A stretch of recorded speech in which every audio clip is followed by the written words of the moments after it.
ఒకరు దర్శకరత్న దాసరి నారాయణరావు, మరొకరు దర్శకేంద్రుడు రాఘవేంద్రరావు. ఇద్దరూ గొప్ప దర్శకుడే. ఒకరు కళాత్మక చిత్రాలతో పాటు మాస్ చిత్రాలను కూడా రూపొందించి విశేష జనాదరణ పొందేలా చేస్తే, మరొకరు మాస్ ఎలిమెంట్స్తో హీరో ఎలివేషన్లతో బాక్సాఫీస్ను షేక్ చేశారు. ఒకరు హీరోయిన్లను కళాత్మకంగా చూపిస్తే, మరొకరు రొమాంటిక్ యాంగిల్లో వాళ్ల అందాలను వెండితెరపై ఆరబోశారు. ఈ ఇద్దరు దర్శకులు కూడా ఒకానొక సమయంలో పోటాపోటీలా సినిమాలను రూపొందించి బాక్సాఫీస్పైకి సంధించారు. ప్రతిసారీ ఇద్దరూ గెలవలేరుగా. అందుకే 11 సార్లు బాక్సాఫీస్ వద్ద పోటీపడిన వీరిద్దరిలో ఎవరు గెలిచారో ఈ వీడియోలో తెలుసుకుందాం. 1976వ సంవత్సరం నుండి 1981వ సంవత్సరం వరకు ఈ 6 సంవత్సరాలలో వీరిద్దరూ 11 సార్లు పోటీపడ్డారు. వీరిద్దరూ రూపొందించిన ఆ సినిమాలు 4 రోజుల నుండి 14 రోజుల గ్యాప్తో విడుదలై బాక్సాఫీస్ వద్ద పోటీపడ్డాయి. ఇప్పుడు ఆ సినిమాల జయాపజీనలను ఒకసారి చూద్దాం. 1976వ సంవత్సరంలో దాసరి నారాయణరావు, కె. రాఘవేంద్రరావు తొలిసారిగా పోటీపడ్డారు. మురళీమోహన్, జయచిత్ర హీరో హీరోయిన్లుగా దాసరి నారాయణరావు డైరెక్షన్లో రూపొందిన ముద్దబంతి పువ్వు 1976వ సంవత్సరం మే నెల 28వ తేదీ విడుదల కాగా, మురళీమోహన్, జయసుధ హీరో హీరోయిన్లుగా కె. రాఘవేంద్రరావు డైరెక్షన్లో రూపొందిన జ్యోతి జూన్ 4వ తేదీ విడుదలైంది.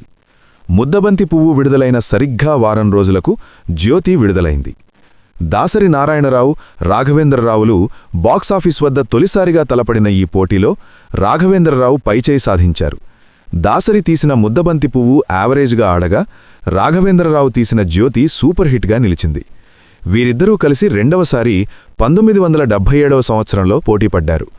ఎన్టీఆర్, మంజుల హీరో హీరోయిన్లుగా దాసరి నారాయణరావు డైరెక్షన్లో రూపొందిన మనుషులంతా ఒక్కటే ఏప్రిల్ 7వ తేదీ విడుదలవ్వగా, మురళీమోహన్, జయచిత్ర హీరో హీరోయిన్లుగా రాఘవేంద్రరావు డైరెక్షన్లో రూపొందిన కల్పన ఏప్రిల్ 22వ తేదీ విడుదలైంది.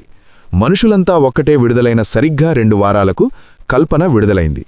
ఈసారి మాత్రం దాసరి నారాయణరావు పైచేయి సాధించారు. కల్పన హిట్ కాగా, మనుషులంతా ఒకటే సూపర్ హిట్గా నిలిచింది. ఈ ఏడాదిలోనే వీరిద్దరూ మరోసారి పోటీపడ్డారు. మొత్తంగా ఇది 3వసారి.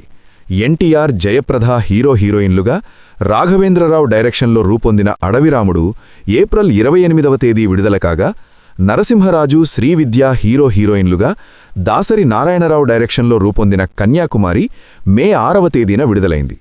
అడవిరాముడు విడుదలైన వారం రోజుల తర్వాత విడుదలైన కన్యాకుమారి ఫ్లాప్ అయి అడవిరాముడు ఇండస్ట్రీ హిట్గా నిలవడంతో రాఘవేంద్రరావు పైచేయి సాధించారు. ఈ ఏడాదిలోనే వీరిద్దరూ మరోసారి పోటీపడ్డారు. మొత్తంగా ఇది 4వసారి. కృష్ణంరాజు, జయసుధ హీరో హీరోయిన్లుగా రాఘవేంద్రరావు డైరెక్షన్లో రూపొందిన అమరదీపం సెప్టెంబర్ 29వ తేదీ విడుదలైంది. మురళీమోహన్, జయచిత్ర హీరో హీరోయిన్లుగా దాసరి నారాయణరావు డైరెక్షన్లో రూపొందిన చిల్లరగొట్టు చిట్టమ్మ అక్టోబర్ 7వ తేదీ విడుదలైంది. అమరదీపం విడుదలైన 8 రోజుల తర్వాత విడుదలైన చిల్లరగొట్టు చిట్టమ్మ విడుదలైంది. ఈ 2 చిత్రాలు సూపర్ హిట్లైనప్పటికీ కలెక్షన్ల పరంగా చూస్తే అమరదీపం పెద్ద విజయం సాధించగా, రాఘవేంద్రరావుదే కొద్దిగా పైచేయయింది. ఇక 1978వ సంవత్సరంలో వీళ్ళిద్దరూ కలిసి మొత్తంగా 5వసారి బాక్సాఫీస్ వద్ద తలపడ్డారు. శోభన్ బాబు, జయప్రద హీరో హీరోయిన్లుగా రాఘవేంద్రరావు డైరెక్షన్లో రూపొందిన రాధాకృష్ణ సెప్టెంబర్ 14వ తేదీ విడుదలైంది. జయసుధ ప్రధాన పాత్రలో దాసరి నారాయణరావు డైరెక్షన్లో రూపొందిన శివరంజని సెప్టెంబర్ 27వ తేదీ విడుదలైంది. రాధాకృష్ణ విడుదలైన దాదాపు 2 వారాలకు విడుదలైన శివరంజని సూపర్ హిట్ అవ్వగా, రాధాకృష్ణ హిట్ చిత్రంగా నిలిచింది. ఈసారి దాసరి నారాయణరావు పైచేయి సాధించారు.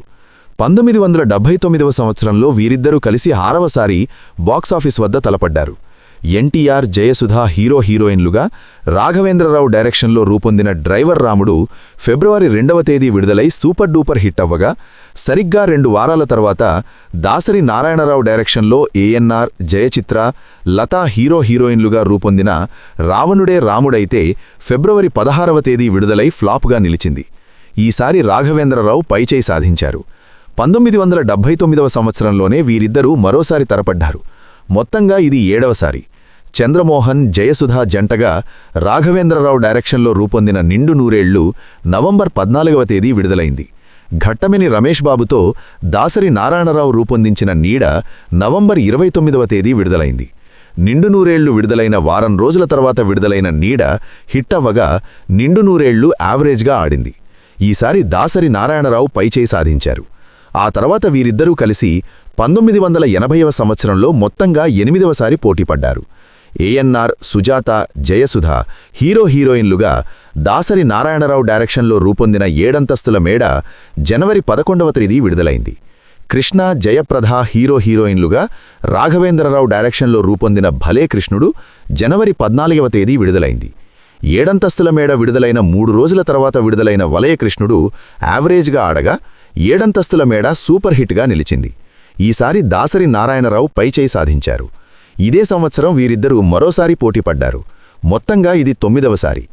దాసరి నారాయణరావు డైరెక్షన్లో ఏఎన్నార్, జయప్రద హీరోయిన్లుగా రూపొందిన బుచ్చిబాబు మార్చి 21వ తేదీ విడుదలవ్వగా, రాఘవేంద్రరావు డైరెక్షన్లో కృష్ణ, శ్రీదేవి హీరోయిన్లుగా రూపొందిన ఘరానా దొంగ మార్చి 29వ తేదీ విడుదలైంది.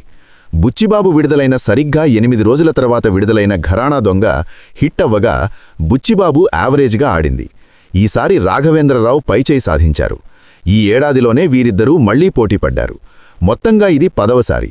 కృష్ణంరాజు, జయసుధ హీరోయిన్లుగా దాసరి నారాయణరావు డైరెక్షన్లో రూపొందిన సీతారాములు ఆగస్టు 1వ తేదీ విడుదలైంది. ఎన్టీఆర్, శ్రీదేవి హీరోయిన్లుగా రాఘవేంద్రరావు డైరెక్షన్లో రూపొందిన రౌడీ రాముడు, కొంటి కృష్ణుడు ఆగస్టు 15వ తేదీ విడుదలైంది. సీతారాముడు విడుదలైన సరిగ్గా 2 వారాల తర్వాత విడుదలైన రౌడీ రాముడు, కొంటి కృష్ణుడు యావరేజ్గా ఆడగా సీతారాములు సూపర్ హిట్గా నిలిచింది. ఈసారి దాసరి నారాయణరావు పైచేయి సాధించారు. 1981వ సంవత్సరంలో వీరిద్దరూ కలిసి 11వసారి పోటీపడ్డారు. ఏఎన్నార్, జయసుధ, జయప్రద హీరోయిన్లుగా దాసరి నారాయణరావు డైరెక్షన్లో రూపొందిన శ్రీవారి ముచ్చట్లు జనవరి 1వ తేదీ విడుదలైంది. కృష్ణ, జయప్రద హీరోయిన్లుగా రాఘవేంద్రరావు దర్శకత్వంలో రూపొందిన ఊరికి మునగాడు జనవరి 14వ తేదీ విడుదలైంది. శ్రీవారి ముచ్చట్లు విడుదలైన 3 రోజుల తర్వాత విడుదలైన ఊరికి మునగాడు బ్లాక్బస్టర్ హిట్ అవ్వగా శ్రీవారి ముచ్చట్లు సూపర్ హిట్గా నిలిచింది. ఈసారి రాఘవేంద్రరావు పైచేయి సాధించారు. బాక్సాఫీస్ వద్ద మొత్తం 11 సార్లు పోటీపడిన వీరిద్దరిలో 6 సార్లు రాఘవేంద్రరావు విజయం సాధించగా 5 సార్లు దాసరి నారాయణరావు విజయం సాధించారు. ఈ వీడియో మీకు నచ్చుతుందని ఆశిస్తూ ధన్యవాదాలు.